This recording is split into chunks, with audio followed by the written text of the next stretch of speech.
चलो कपड़े उतारो जल्दी से, अयान ने अपनी नजर का चश्मा ठीक करते हुए कहा था।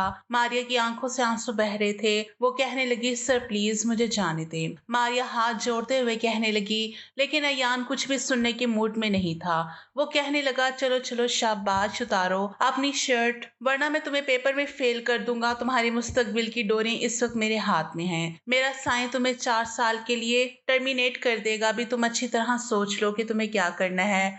मारिया रोए जा रही थी। वो कहने लगी, सर प्लीज मेरे साथ ऐसा कुछ मत करें, मैं आपके सामने हाथ जोड़ती हूँ। लेकिन अयान की नजरें बस उसके पूरे वजूद पर सफर कर रही थी। वो कहने लगा, मेरे अंदर की आग मजीद मत भड़काओ।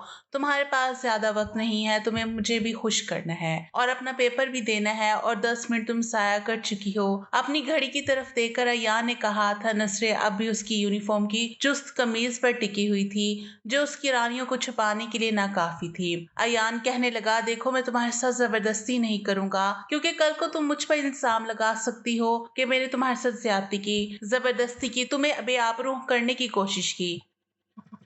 इसलिए तुम जो करोगी। घड़ी की सुइयां बड़ी तेजी से चल रही थी और मारिया के आंसू उसी रफ्तार से बह रहे थे। वो बार बार कभी घड़ी को देखती तो कभी अपने सामने खड़े उस संगदिल शख्स को, जो कि उसके स्कूल में उसे साइंस पढ़ाता था। पता नहीं एग्जामिनेशन बोर्ड में वो कैसे पहुंच गया था। ना सिर्फ वहां पहुंचा था, बल्कि उसकी क्लास में जाकर सबके सामने उसका पेपर छीना और कहने लगा, तुम चीटिंग क्यों कर रही हो। मारिया तो उसकी बात सुनकर हैरान थी। सबके सामने कलाई से पकड़कर उसे एक बंद कमरे में लेकर आया था, और अब जो कुछ उससे कह रहा था वो मारिया सोच भी नहीं सकती थी। और कहने लगा, देखो अब तुम अपना वक्त जाया कर रही हो और मुझे भी बोर कर रही हो। तुम्हें देखकर मैं पागल हो जाता हूँ। जानती हो ना, मैं अपने होश आवाज खोने लगता हूँ। ये कहते हुए वो एक एक कदम आगे बढ़ा रहा था और मारे एक एक कदम पीछे। वो कहने लगा, पहली नजर जब मेरी तुम पर पड़ी थी तो मैं तभी सोच चुका था कि तुम्हें अपने सामने बेहिजाब देखूंगा। अब जल्दी से उतारो अपना यूनिफॉर्म और वो करो जो मैं चाहता हूँ, वरना 4 साल के लिए टर्मिनेट लेटर जारी हो जाएगा। तुम्हारा मुस्तकबिल तबाह हो जाएगा। तुम्हारी जिंदगी बर्बाद करके रख दूंगा। मैं तुमसे जीने का हक छीन लूंगा, यहाँ तक कि तुम्हें और एक कॉल घर में कोई भी फर्क नहीं रहेगा। लोग तुम्हें नफरत से देखेंगे, लड़के तुम पर फिक्रे कसेंगे, रास्ते रोक रोक कर यही पूछेंगे कि बता दो 2 घंटे का क्या लोगी, 3 घंटे का क्या लोगी, या ये बताओ कि 10 मिनट का क्या लोगी। एक एक कदम वो उसकी जानी बढ़ा रहा था और मारिया को लग रहा था जैसे उसका सांस रुक जाएगा। पीछे दीवार थी, इसलिए मारिया का रास्ता रुका था और अयान अपना हाथ उसके दोनों जानिब दीवारों पर रखे और अपना चेहरा उसके चेहरे के बिल्कुल करीब कर गया। वो कहने लगा, बताओ क्या चाहती हो तुम, मुझे खुश कर दो और मैं इस बात को राज रखूंगा। तुम एक बाइज्जत लड़की ही कहलाओगी या फिर मैं तुम्हें बदनाम कर दूंगा। और तुम जानती हो ना, जो बदनाम होता है इंसान सब कुछ करके लोगों की नजर में अपने आप को अच्छा साबित कर लेता है, लेकिन अगर बदनाम हो जाए तो कभी भी लोगों की नजरों में उसका मकाम नहीं बन पाता। अब ये तुम्हारे हाथ में है, वक्त तुम्हारे पास है नहीं। ये कहते हुए उसके बहते हुए आंसू को अपने रुखसार से साफ कर रहा था और मारिया पूरी की पूरी कांप रही थी। अयान के हल्के हल्के हाथ उसके नाजुक रुखसारों किसी कांटे की तरह चुभ रही थी। पहली बार मारिया के करीब कोई यूं आया था। उसकी गर्म सांस उसके चेहरे पर पड़ रही थी और मारिया को लग रहा था कि बस इसका दम निकल जाएगा। वो अपनी इज्जत गंवाना नहीं चाहती थी, ना ही वो अपना मुस्तकबिल दांव पर लगाना चाहती थी। फैसला करना ही उसके लिए बहुत मुश्किल हो रहा था। इस पर अयान की बढ़ती हुई जसारतें उसकी जान निकाल रही थी। वो कहने लगी, सर प्लीज मुझसे दूर रहें। वो कहने लगा, ऐसे कैसे दूर रहूं, पागल तो तुमने तो मुझे ही किया है। ऐसा लिबास पहन कर आओगी तो बड़े बड़ों का ईमान खराब हो जाएगा। मैं तो फिर अयान हूँ, एक कैरेक्टरलेस टीचर, अपने स्टूडेंट पर गंदी नजर रखता हूँ।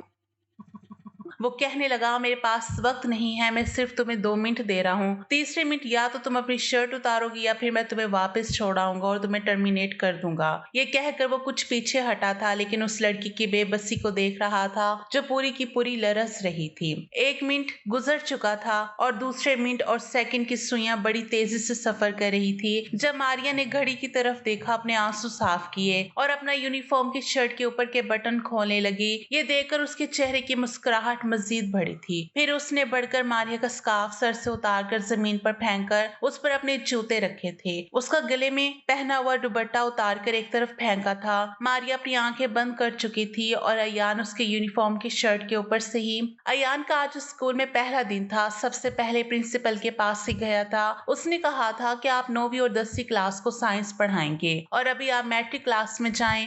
उसने कहा ओके सर। अयान 10वीं क्लास के अंदर दाखिल हुआ तो सामने ही एक लड़की व्हाइट बोर्ड पर ब्लैक मार्कर से कुछ लिख रही थी।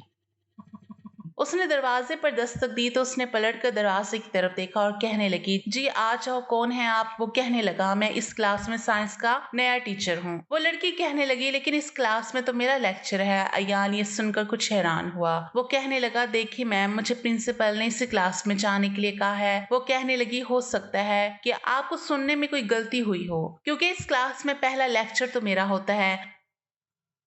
अयान कहने लगा, ऐसा करें आप प्रिंसिपल से जाकर पूछ लें, क्योंकि उन्होंने ही मुझे यहाँ भेजा है। वो कहने लगी, मैं क्यों जाकर पूछूं, यकीनन आपको सुनने में गलती हुई होगी। वो कहने लगा, चलें ठीक है, मैं दोबारा प्रिंसिपल से बात कर लेता हूँ। जैसे ही उसने बाहर की जानब कदम बढ़ाए तो वो लड़की कहने लगी, असल में कुछ लोगों को शौक होता है, जहाँ खूबसूरत लड़की देखी नहीं, लाइन मारने का मौका हाथ से जाने नहीं देते। तो है भाई, क्या दौर आ गया है। ये सुनकर अयान को बड़ा गुस्सा आया था। उसने पलटकर उस लड़की को देखा। वो कहने लगा, देखिए मिस, आप जो कोई भी हैं अपनी जुबान को जरा संभाल कर बात करें। मुझे प्रिंसिपल ने इसी क्लास में आने के लिए कहा था। वो कहने लगी, देखिए मैं तो अपनी जुबान संभाल कर ही बात कर रही हूँ, लेकिन आप शायद अपने जज्बात नहीं संभाल पा रहे। आपको नजर आ रहा है कि क्लास में एक टीचर पहले से मौजूद है, तो आपको तो आना ही नहीं चाहिए था।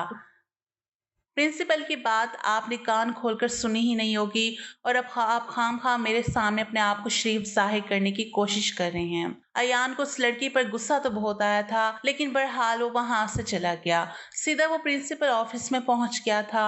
वो कहने लगा, सर आपने मुझे किस क्लास को पढ़ाने के लिए भेजा था? प्रिंसिपल ने पहले अपना चश्मा सीधा किया और फिर कहने लगे, सर मैंने आपको 10वीं क्लास में भेजा है। वो कहने लगे, वहाँ कोई और मोहतरमा पढ़ा रही हैं और कहती हैं कि पहला लेक्चर वही लेती हैं। आपको मुझे बता देना चाहिए था कि मैट्रिक क्लास में भी कौन से टीचर पढ़ा रही हैं। प्रिंसिपल ने बड़े गौर से अयान को देखा और फिर कहने लगा, पहले लेक्चर तो पिछले 1 हफ्ते से फ्री है, कोई भी नहीं पढ़ा रहा, क्योंकि साइंस के टीचर का हम अरेंज कर रहे थे और हो ही नहीं रहा था। अयान ने गहरी सांस ली, फिर कहने लगा, आप मेरे साथ चलें। प्रिंसिपल भी उठकर खड़ा हो गया। दोनों ही क्लास में पहुंचे तो कोई भी टीचर मौजूद नहीं था। सभी एहतराम से खड़े हो गए। सर कहने लगे, वो लड़की जो व्हाइट बोर्ड के पास खड़ी थी और खुद को टीचर बता रही थी, अब एक स्टूडेंट के साथ बैठी हुई थी। ये देखकर अयान को गुस्सा आया। वो कहने लगा, यहाँ कौन टीचर आई थी? सब स्टूडेंट कहने लगे, सर कोई भी नहीं। उन्होंने अयान से कहा, यहाँ तो कोई भी टीचर नहीं है। अयान ने उंगली से इशारा मारिया की तरफ किया था। वो कहने लगा, ये थी कौन? वो कहने लगा, ये कौन है? प्रिंसिपल ने कहा, मारिया खड़ी हो जाएं। वो खड़ी हो गई तो कहने लगे, सर क्या कह रहे हैं? वो कहने लगे, मुझे तो नहीं पता, मैंने तो कुछ भी नहीं किया। सर आए और आकर क्लास को देखकर वापस चले गए। सर मैंने तो कुछ भी नहीं किया। प्रिंसिपल कहने लगे, और ये आप घर के कपड़ों में क्यों आई हैं? वो कहने लगी, मैंने मैम से बात कर ली है, इसलिए मेरी आंख देर से खुली थी और आज टेस्ट था, इसलिए मैं वो मिस नहीं करना चाहती थी, इसलिए फटाफट घर के कपड़ों में आ गई। और मैम ने कहा कि कोई बात नहीं, आइंदा ख्याल रखना। मेरी मैम आदा से बात हो चुकी है, आप पूछ लें। वो यूं बात कर रही थी कि इससे ज्यादा मासूम कोई है ही नहीं। प्रिंसिपल ने कहा, अच्छा अच्छा बैठो। फिर कहने लगे, सर ये है आपकी क्लास और पहला पीरियड आप यहाँ लेंगे। ये कहकर प्रिंसिपल जा चुके थे और अपनी आंखें फटफटाते हुए मारिया ने अपनी हंसी रोक ली थी। बाकी की क्लास के बच्चे भी दबी दबी हंसी हंस रहे थे और अयान बड़े गुस्से से मारिया को देख रहा था। वो कहने लगे, मारिया खड़ी हो जाओ। वो फौरन से खड़ी हो गई। वो कहने लगी, जी सर। तो कहने लगा, ये सब क्या था? वो कहने लगी, कुछ भी नहीं, बस थोड़ा सा मजाक किया था आपके साथ, आप तो सीरियस ही हो गए। सब बच्चे हंसने लगे। बात इतनी बड़ी नहीं थी कि अयान उसे सजा देता। वो कहने लगा, आइंदा ऐसे मजाक सोच समझ कर करना, क्योंकि मैं बहुत ही सख्त किस्म का टीचर हूँ। चलो बैठ जाओ। ये कहकर अयान ने साइंस पढ़ानी शुरू की। ये उसकी पहली क्लास थी। इस वक्त उसे जॉब की अशद जरूरत थी और यहाँ पर सैलरी भी अच्छी खासी मिल रही थी। क्लास खत्म होने के बाद वो 9वीं क्लास में चला गया और उसके बाद छोटी दूसरी क्लासेस में पूरा दिन यूं ही गुजर गया था। ये स्कूल शहर के मशहूर स्कूल्स में से एक था और यहाँ पर पढ़ने वाले बच्चे भी ज्यादातर अमीर खानदानों के थे, इसलिए यहाँ टीचर भी काफी तालीम याफ्ता रखे गए थे। स्टूडेंट को टीचर के बारे में अपनी राय देने का पूरा पूरा हक दिया जाता था। अब ये अलग बात थी वो इस हक का इस्तेमाल ठीक करे या गलत, लेकिन स्टूडेंट की बात को अहमियत दी जाती थी। बहरहाल अयान जब वापस घर पहुंचा तो उसकी वालदा खाना तैयार कर चुकी थी। जैसे खाना उसके सामने रखा वो कहने लगा, माँ आपने क्यों जहमत की, रोटी मैं खुद पका लेता, आपकी तबीयत ठीक नहीं रहती। वो कहने लगी, बेटा कोई बात नहीं, तुम थके हारे आए हो और अभी खाना खाते ही ट्यूशन पढ़ाने चले जाओगे। पूरा दिन तुम्हें लग जाता है, रात को 10 बजे वापस आते हो और आकर भी अपना खाना खुद बनाते हो। मुझे तो बड़ी शर्मिंदगी होती है। बस तुम्हारा काम कुछ मुस्तकिल लग जाए तो फिर मैं ताहिरा से बात करूंगी। अयान कहने लगा, अम्मा अभी छोड़े इन बातों को, आपने खाना खाया कि नहीं। वो कहने लगी, नहीं मैंने अभी नहीं खाया, सांस अभी भी फूल रहा था। अयान की वालदा रुकैया बेगम दमे की मरीजा थी, जरा से चलती तो सांस फूलने लगता और जैसे ही रोटी बनाती खाना पकाती तो खांसी का दौरा सा पड़ने लगता था। हालांकि वो डॉक्टर को दिखा रहा था, मेडिसिन भी दे रहा था, लेकिन अफाक इतना खास नहीं हो रहा था।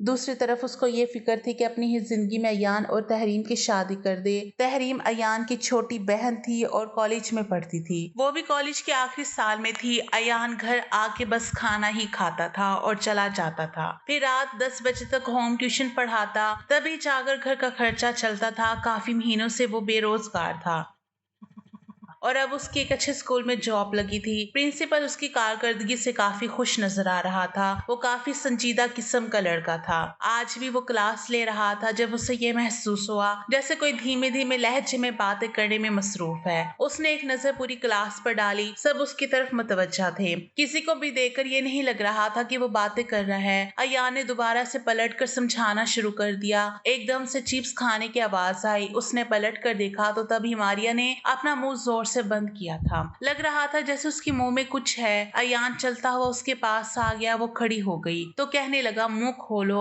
अब तो मारिया की जैसे जान निकली थी। वो कब से अपनी बराबर वाली क्लास फेलो से बातों में मसरूफ थी और साथ साथ चिप्स भी खा रही थी। अयान की क्लास में बेहद खामोशी होती थी, जरा सी आहट भी साफ सुनाई देती थी। उसने कहा, तुमने क्या क्लास को अपना घर समझ रखा है? किसकी इजाजत से तुम खा रही हो? वो कहने लगी, सर वो सुबह नाश्ता नहीं किया था। वही मासूमियत भरा लहजा, लेकिन अयान उसके लहजे और मासूमियत को अच्छी तरह से समझता था। वो कहने लगा, तुम नाश्ता करके आई हो या नहीं आई ये मेरी जिम्मेदारी नहीं है। आइंदा मेरी क्लास में अगर तुम कुछ खाती हुई नजर आई तो मैं तुम्हें क्लास से बाहर निकाल दूंगा। सारी क्लास के सामने मारिया को अयान ने बहुत बुरे तरीके से डांटा था। उसे अपनी बेइज्जती सी महसूस हुई थी, लेकिन ये बेइज्जती इस पर ज्यादा देर असरअंदाज नहीं रहती थी। वो गैर संजीदा किस्म की लड़की थी। क्लास खत्म होने के बाद उसकी दोस्त ने उससे कहा, देखो ये दूसरे टीचर्स की तरह नहीं है जो तुम्हारी गैर संजीदा आदत को नजरअंदाज करे।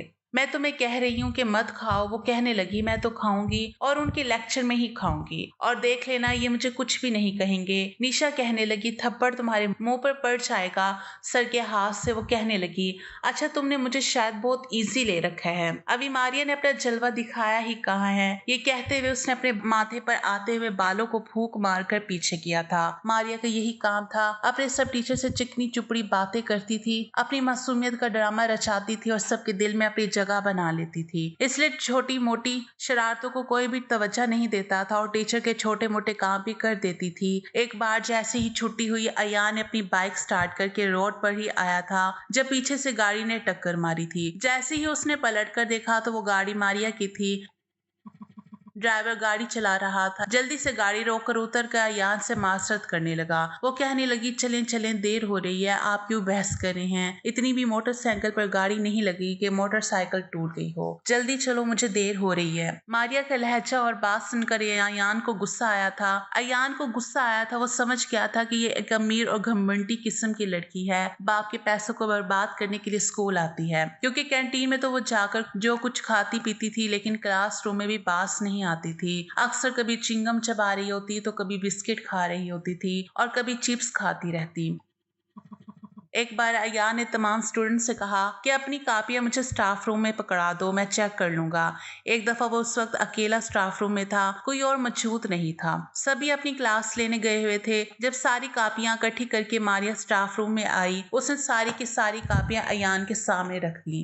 कहने लगे आप अपनी क्लास के किसी लड़के से कह देती। वो कहने लगी क्यों, आप मुझे कमजोर समझते हैं, मैं सारी कापियां उठा सकती हूँ, बहुत ताकत है मुझ में। अयान ने गहरी सांस ली और कहा कि चलें, अच्छा ठीक है, आप जाएं। अब वो कहने लगी सर वो मिस शगुफ्ता नहीं आई, हमारा लेक्चर फ्री है। वो कहने लगा तो मैं क्या करूं। वो कहने लगी मुझे जो कुछ समझ नहीं आता आप समझा देंगे। वही मीठा और मासूमियत से भरा हुआ लहजा था। वो कहने लगा ठीक है, बैठ जाओ, बताओ क्या समझ नहीं आया। अयान के पास एक रजिस्टर मौजूद था और उसने वही खोल दिया। मारिया ने उसे 2-3 सवाल बताया। वो उसे समझा रहा था लेकिन वो अयान की शक्ल देखे जा रही थी और अयान को महसूस हुआ कि जैसे वो लड़की रजिस्टर के बजाय उसके चेहरे पर तवज्जो दे रही है। उसने बड़े गुस्से से उसको देखा तो वो वाकई ही उसे देख रही थी। सामने रखी टेबल पर कोहनी टकटकाए हथेली पर अपना चेहरा रखे वो बड़ी तवज्जो से अयान की जानिब देख रही थी। वो कहने लगा आप यहाँ पढ़ने आई हैं या मेरी शक्ल देखने आई हैं? मेरी शक्ल देखकर तो आपको सवाल करना नहीं आएगा।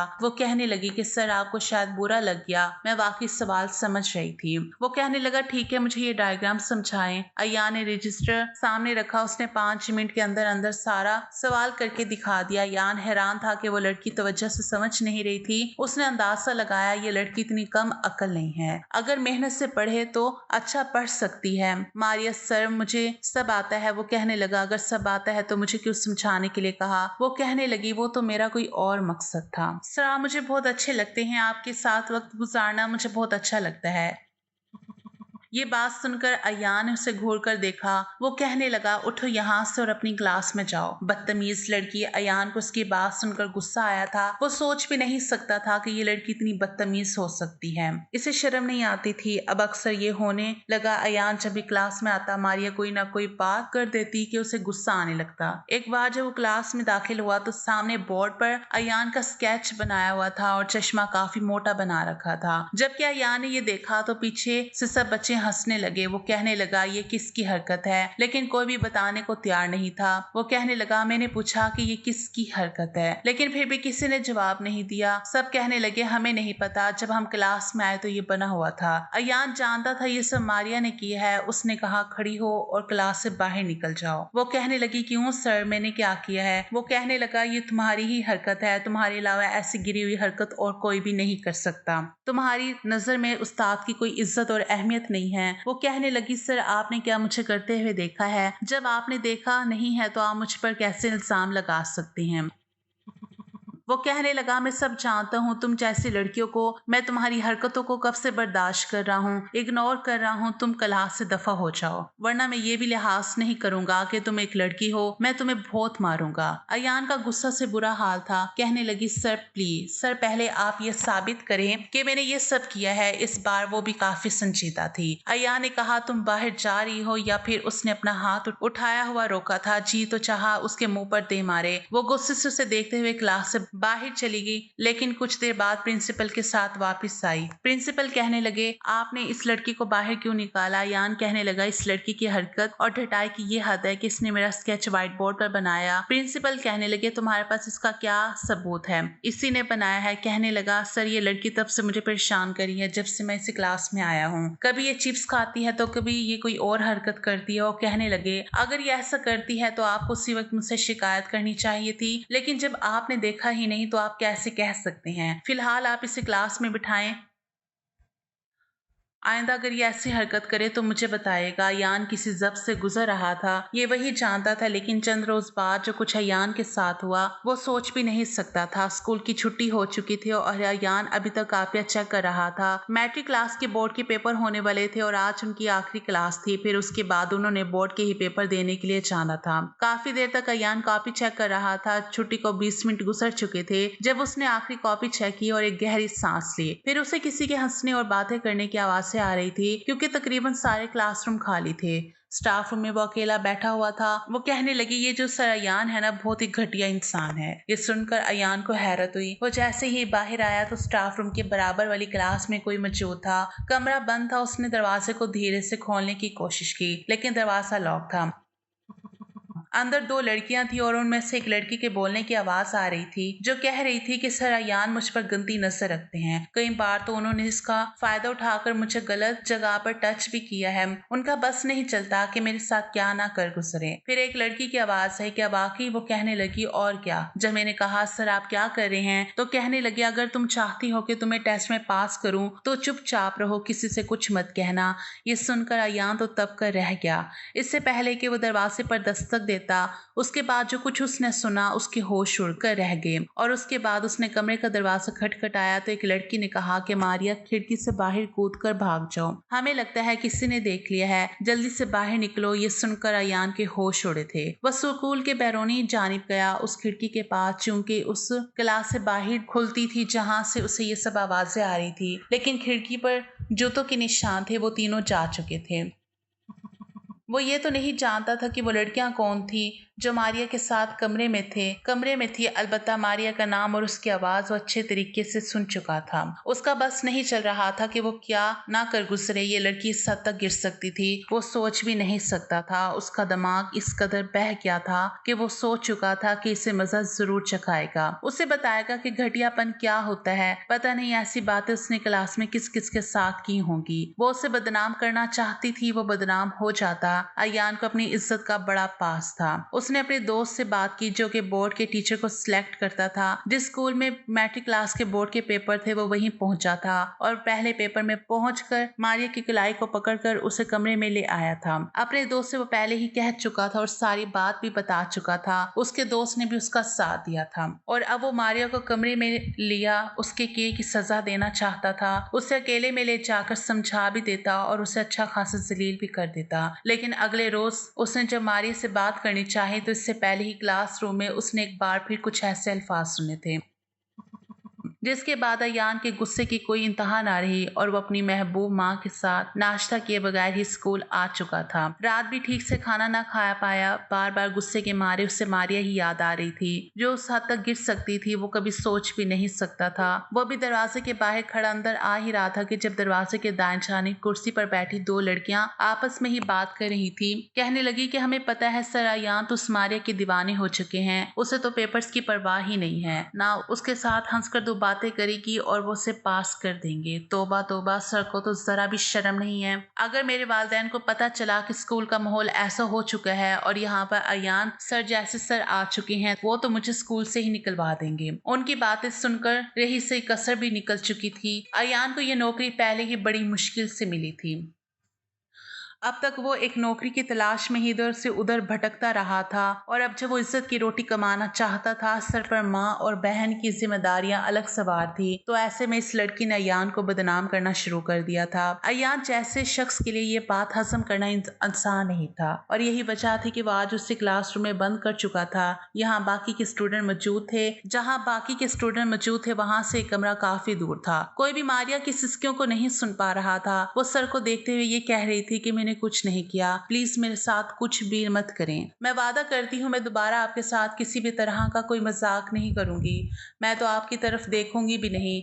वैसे भी मेरा ये आखिरी साल तो है इस स्कूल में।